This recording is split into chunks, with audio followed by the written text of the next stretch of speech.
Chapter 6. Sickness. Reyes woke suddenly. He wasn't sure how long he'd been asleep, but as he opened his eyes it was still the middle of the night. There was a little bit of light coming off of the many fires that were scattered about the village's clearing, but it wasn't enough for him to be able to see much of anything. At least he was no longer feeling quite so cold. Somewhere, not too far away from where he and Gaggara lay, he could hear the sound of wood popping on a fire. He assumed Quinagoff had lit it in accordance with his instructions. Quinagoff had also kept her promise and fetched the deerskin for him. Somehow she had managed to drape it over him during the night without waking him. He had only been awake for maybe a second when he felt Gaggara's arm jostling him violently from side to side.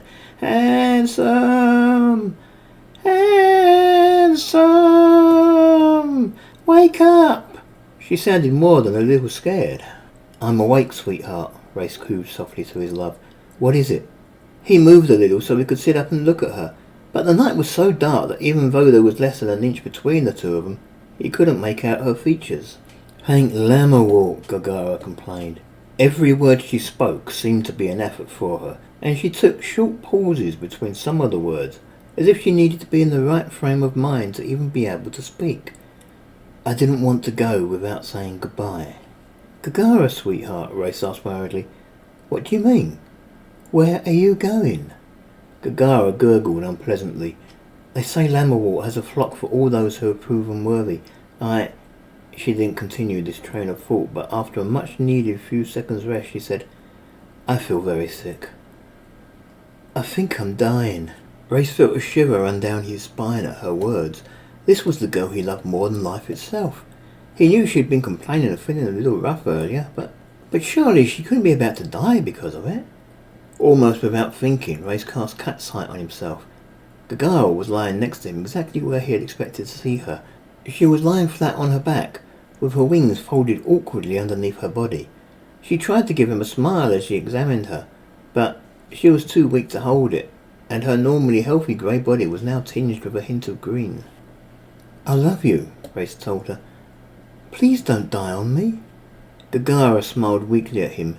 She didn't look at him. She probably couldn't see him in the darkness. She didn't speak either, instead breathing very heavily, as if she couldn't get enough air into her lungs to sate her body's needs. "I don't know what to do," Reyes said. He got on all fours and began to back out from under the shelter. "I'll have to go and get help." "I love you," Gaggara strained to say. "Don't be too long. I might not be here when you get back." "Don't talk like that," Reyes scolded. Sometime after Reyes had fallen asleep last night, sometime after Quinagoff had lit the fire to help keep him warm and placed the deerskin over him, she had evidently finally been relieved of her duty. Reyes didn't really know Heshkoff and Tanigi all that well. These were his nighttime guards. It was their job to watch over him or his hut while he slept. Since he was usually asleep when they were on duty, he hadn't really had the chance to get to know either of them as well as he had Quinagoff. They seemed to sense Reyes climbing out from under the shelter rather than actually see him. The two of them looked quite tired. Yesterday they had flown halfway across the country with the rest of the village and had probably gotten little more than a few short hours of sleep before they were due to be on duty. Reyes had little doubt that that was partially why Quinagoff hadn't been relieved as soon as it had gotten dark. "Heshkoff," Reyes said. "Yes, Chief," the one called Heshkoff replied. She turned her head vaguely in his direction, but other than a shadow, he doubted she could see him. "Your leader is very ill," Reyes told her. "I want you to go and fetch Mangloss." "You want me to enter the human settlement?" Heshkoff said, more than slightly concerned. "Alone?" Reyes hesitated. Heshkoff was known as one of the more capable huntresses in the village. It was this fact that had gotten her the most coveted role as chief's bodyguard in the first place. Sometimes, though, not even the best huntress was necessarily totally devoid of fear. For a harpy, the prospect of flying over the heads of thousands of humans was more than slightly daunting. He could understand her hesitation. Then, as he thought further on it, he realised that Heshkoff would have no idea where to go. She had never been in the encampment. She hadn't been to the castle. There was no way Heshkoff would be able to find the illusory wall that protected Mangloss's room unless he were to go as well. If he was going to have to go, Heshkoff might as well stay here. "Okay, don't worry. Stay here and watch over Gaggara. I'll go." "One of us should come with you, boss," Tanigi suggested. "No need," Reyes replied firmly. "I want you two to stay here and look after Gaggara. Don't disturb her, but watch over her." and if she cries out for something, then fetch it for her." "As you say, Chief," Hedgecough promised. "And whatever happens, don't let Lammer walk anywhere near her," Reyes instructed them. It was strange invoking the name of the Harpy legend, but Reyes was sure the two guys would understand his meaning. "Good luck, boss," Tanigi said. Reyes began to move as quickly as his legs would carry him towards the trees that marked the opening into the human encampment. He was glad it had been Hedgecough and Tanegi on duty. He was certain that had it been Quinagoff, he would have had a very long argument with her. Reyes all but stumbled between the gnarly-looking trees. This time he barely noticed the tingling sensation on his skin as he stepped through the barrier. He had far too much on his mind. Inside the encampment, most of the soldiers camped by the two pillars were asleep. They were scattered all over the place, lying close to the many small campfires as they tried to keep as warm as they could in the cold night air. Anida lay among them, fast asleep like the rest. Not everyone was asleep though. Anida might not be a professional soldier, but she knew how to set patrols and lookouts. There were 4 soldiers on duty by the pillars themselves. They had probably seen him approaching the trees, yet even as he stumbled through, they paid him little mind. Reyes wasn't sure what kind of a pep talk the king had given to these soldiers, but it seemed to have worked wonders. They let him enter the encampment unmolested. They didn't even stop him to ask questions. There were a few other soldiers still awake at this hour who did seem a little alarmed by the sudden appearance of the Harpy in their midst. These few reached for their weapons, but they made no move to bring them to bear. Now that he was through the barrier, Reyes took to the air. Not only could he make better time flying than he could walking, but his feet still felt a little tired from when he had followed his sister and her husband to the castle earlier in the day. Reyes flew directly for the castle, moving as quickly as his wings would carry him. He swooped in low over the top of the heavily damaged wall and landed in the courtyard less than 2 feet from the illusory curtain that Mangloss had draped across his room. Reyes was out of breath. It hadn't been a long flight, but it had effectively sprinted the entire distance. He breathed in deeply and, feeling the pressure from all the stress he was under, he hurried through the curtain into Mangloss's room. There was a musty smell about the room, thanks to the slightly damp walls and a small amount of lichen growing on them. Reyes hadn't noticed the smell in his last couple of visits, but then they had both been during the hours of daylight, and there was something about the cold night air that amplified the scent. Reyes also noticed that the illusory barrier did nothing to keep out the cold. There was a cool breeze being funneled through the castle, and it was blowing into the room through the opening in the wall as if the barrier simply didn't exist. This was a small room, and a crowded room. There wasn't enough space here for a bed. There was barely enough space for the tables and chests that Mangloss had collected over the years. In the past, Mangloss had used the painting of the cottage for all his sleeping needs. More than just a painting of a cottage, it was a tiny piece of home, a beautiful landscape portrait of a lovely little building that would never crumble or need repair because it existed only as a painting. The cottage just didn't contain a bed for the mage to sleep in. It contained a plethora of comfortable furniture and had a well-stocked larder. It was a home away from home. In the last few days, Mangloss hadn't had access to the cottage because he had given the painting to Reyes as an aid to rescue his sister with.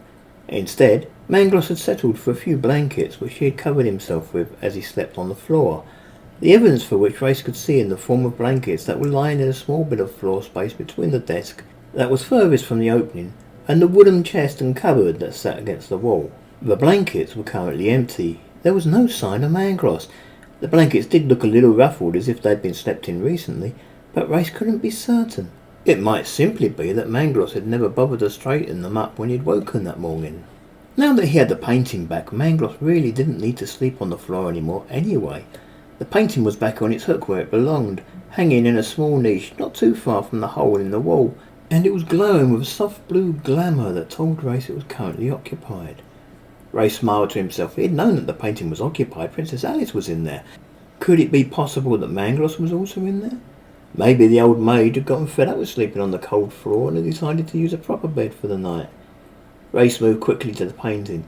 He placed his hand flat against the painting and cleared his throat. He was about to repeat the chant that would give him access to the painting when a blast of warmth struck him from behind. Reyes turned round just in time to see Mangloss the mage entering the room through the hole in the wall. The mage was surrounded by a kind of magical heat that followed him, and in short order had warmed the room. "Reyes?" Mangloss asked. He sounded a little confused. "What are you doing here?"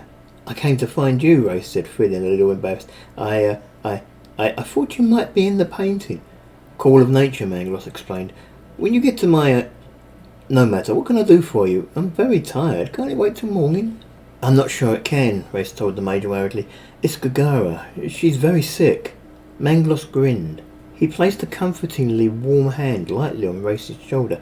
Reyes, my lad, Gaggara is pregnant. It's normal for pregnant women to feel sick, especially in the mornings. Give her a few short hours and she'll be right as rain. You mean she has morning sickness? Reyes suggested. He had heard of the ailment, but had never actually had to witness someone suffering from it before. I didn't know harpies could suffer from that. I don't see why not, Mangloss told him sagely. What you need is a doctor. There might be some herb you can give her that will alleviate her feelings of sickness. Would you look at her anyway? Reyes urged. She knows who you are. If you can reassure her that she's going to be alright, it might make her feel better. Mangloss said hesitantly. He looked longingly towards the ruffled blankets and then he turned his attention to Reyes. Very well. Take both my hands in yours. As he spoke, he rose his own hands to about waist height. Reyes was uncertain why he was doing this, but he trusted Mangloss, possibly more than he did any other human, except for Jenny. Reyes took the Major's hands in each of his own, so he had no choice but to stand close and opposite the Mage. Mangloss nodded as Reyes took his hands. Then he closed his eyes, and in a sudden, reflexive moment, he nodded his head sharply forward. The two of them were no longer standing in Mangloss's room. Instead, they were well beyond the castle, standing next to the two pillars that marked the eastern entryway into the encampment. Their sudden appearance seemed to have alarmed more than just Reyes. Many soldiers made a reach for their weapons, although they all calmed down again as soon as they saw and recognised the Mage. You can let go of my arms now, Mangloss commented. We're there. Teleport? Reyes asked. Teleport, Mangloss agreed. I can only take us short distances, though. There's a natural limit to how far anyone can travel this way. When carrying another, that distance is halved. On this occasion, though, the limit was dictated by the illusory barrier. Reyes nodded and released his grip on the Mage's hands. Why use teleport at all, though? I mean, if you're sure it's nothing more than morning sickness. I want to go back to bed, Mangloss explained. Come on, you need to lead the way. You know where she is. The shelter that Reyes and Gaggara had slept under wasn't all that far from the entrance to the encampment. Reyes led the way, while Mangloss's tired old legs moved at an agonisingly slow pace behind him. Upon seeing the return of their chief, Hedgehog commented, Glad to see you back, Chief. I think she's gotten worse since you left. She's lost consciousness, boss, Tanegi added. I hope we haven't lost her. This is Mangloss, Reyes introduced the old mage. I'll trust her with my life. I'm sure she can save Gaggara. Mangloss walked around the side of the shelter until he was standing over Gaggara. Then he made quite the meal of squatting down on the ground next to the young harpy. Reyes wondered if he had just imagined it, or had he really heard the old mage's legs creak. How are you, my dear? Reyes asked of Gaggara. She didn't reply. She lay on her back, her wings still folded awkwardly beneath her, her eyes closed. Please let her not be dead, Reyes commented. She's not dead, Mangloss told him. I can feel her breathing, but it's very shallow. I think there may be more to this than simple morning sickness after all. Reyes crouched down on the ground on the opposite side of the shelter. Is there anything you can do? Mangloss shrugged his shoulders, saying, I'll do what I can. He placed his hands on the bare flesh of Gaggara's body, his left hand touching her in the middle of her chest just under her chin, while his right hand hovered for a second over her stomach, before he found a suitable place to rest it. Reyes decided it was best to stay silent as Mangloss worked. The mage's hands glowed with a gentle blue light, and the mage wasn't using a lot of power, but rather a subtle stream. Then Gaggara's grey-green skin took a slightly blue glow to it as the very essence of magic permeated its way through her entire body. After a few agonising minutes, Mangloss finally stopped the flow of magic. He lifted his hands from the harpy and climbed slowly to his feet. Reyes mirrored him on the other side of the shelter. Will she be alright? I think so, Mangloss said. It was lucky you came to fetch me when you did. Gaggara has been the victim of a poison, and a very nasty one too. It was eating away at her insides. If you hadn't come to fetch me, she would have been dead by morning. Poisoned? Reyes stammered. He could hardly believe his ears. Who would do such a thing? You have a village filled with suspects, Mangloss said. He brushed his hands together. For now she'll live, but she needs a lot of rest. I've neutralised the poison in her system, but it had already done a lot of damage. She's very weak and might still die. What about her baby? Reyes asked worriedly. Mangloss shook his head sadly. The baby still lives, but only just. Gaggara is barely hanging on to life, and even though she might pull through, the baby is in even worse condition. If your child survives the night, it will be a miracle.